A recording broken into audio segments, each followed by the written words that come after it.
Okay, I want you to imagine something for a second. You're standing on a lonely moor, pitch black. It's about 9 o'clock at night. You've just walked away from a dark cave entrance a few hours earlier, leaving 6 of your friends deep inside the earth to explore.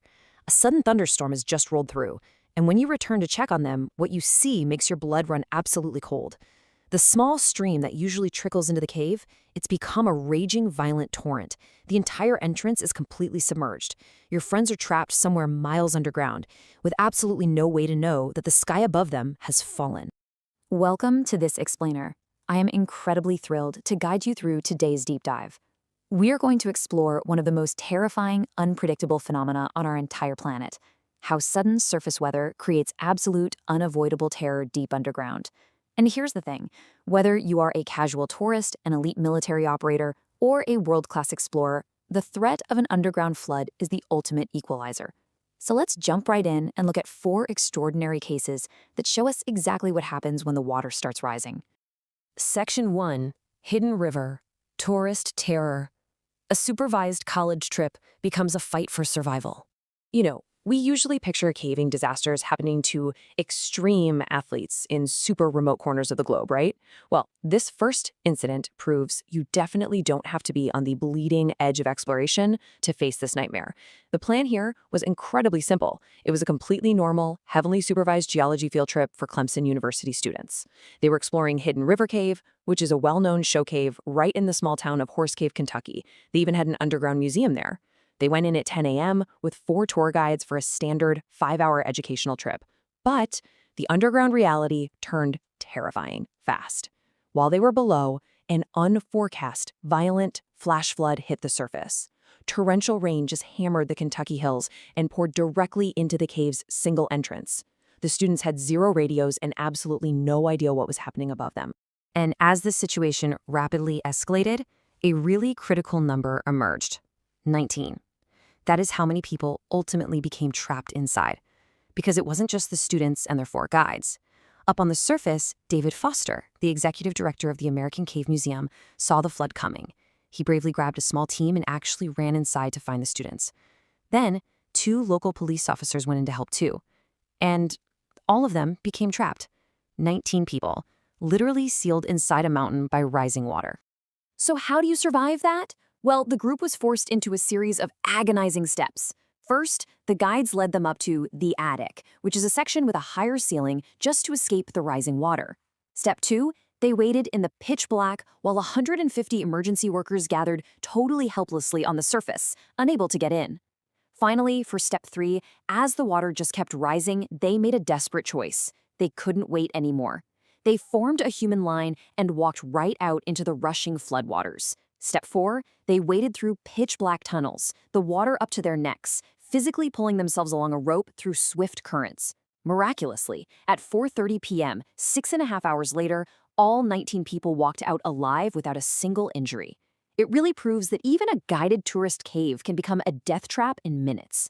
Which brings us to Section 2, Veryovkina, the deepest flood. Elite explorers trapped at the bottom of the world. Let's fast forward to September 2018.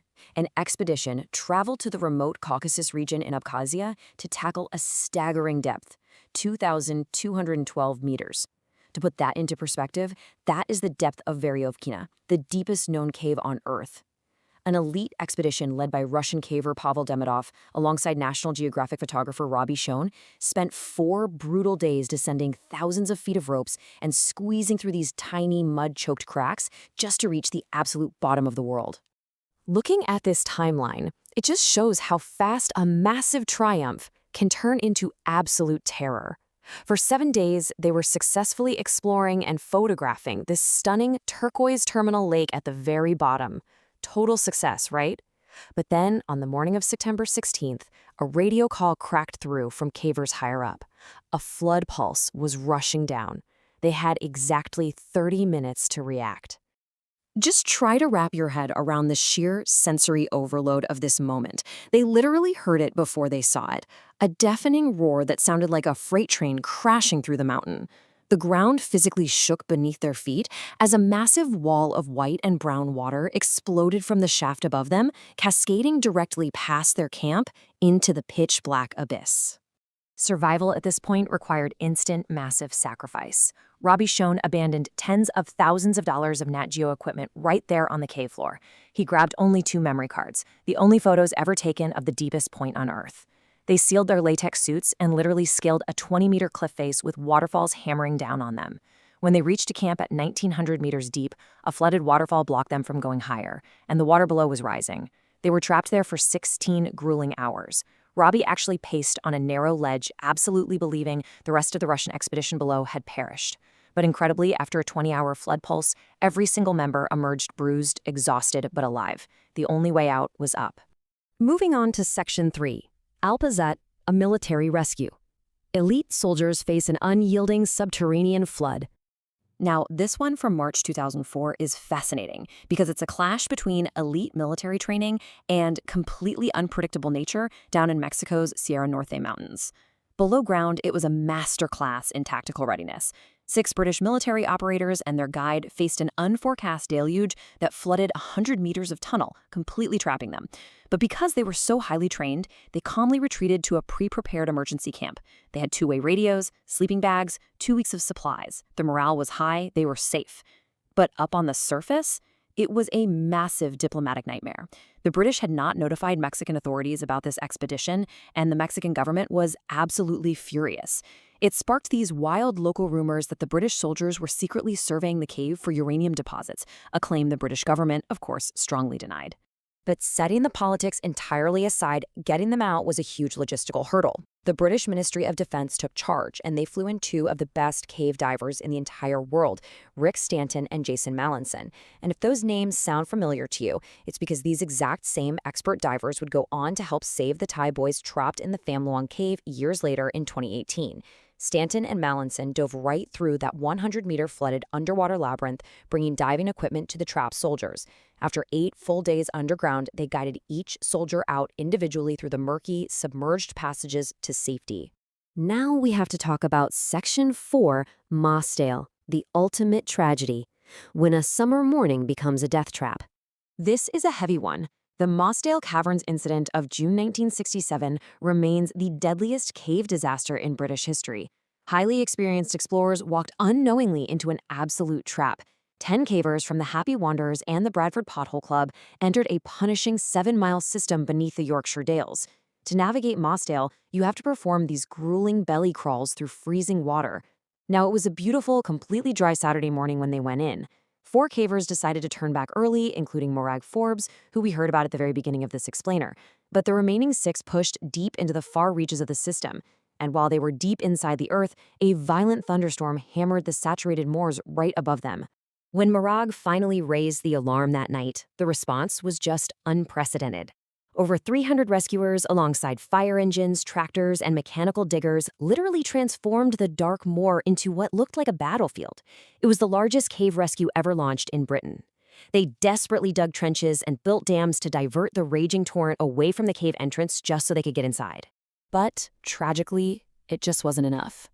When the water finally dropped, rescue teams crawled for 5 agonizing hours through the system.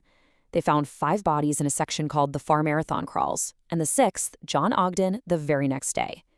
You see, because of the cave's uniquely low layout, there was simply no vertical escape for these experienced explorers. When the water rose, the low crawl spaces entirely filled up, and all 6 men drowned. The cave was deemed so inherently dangerous by the coroner that they couldn't even safely remove the bodies. 4 years later, friends buried them in a chamber called the Sanctuary, and the cave entrance was permanently sealed with concrete. Section 5. Respecting the deep, the undeniable power of the earth and sky. As we pull back from these incredibly intense, sobering stories, let's look at what the data actually tells us about navigating the deep. This comparison here really illustrates the core takeaway of our explainer today. We have Mossdale Caverns in 1967 with experienced cavers, resulting in 6 fatalities. We have Cueva Alpazat in 2004 with elite military operators trapped for 8 days. Hidden River Cave in 2016 with college tourists making a harrowing escape. And Veryovkina in 2018, where elite National Geographic explorers barely survived a 20-hour pulse. The unifying factor here isn't the skill level of the people inside. It is the absolute, undeniable, and overwhelming power of the earth and the weather. Whether you are a casual tourist or a world-class professional, the threat of sudden water remains absolute. Which leaves us with this final, honestly chilling thought. If a beautiful, sunny morning on the surface can turn the earth below into a flooded death trap in mere minutes, are we ever truly in control when we step into the darkness? Thank you so much for joining me for this explainer. Keep questioning, keep learning, and I will catch you next time.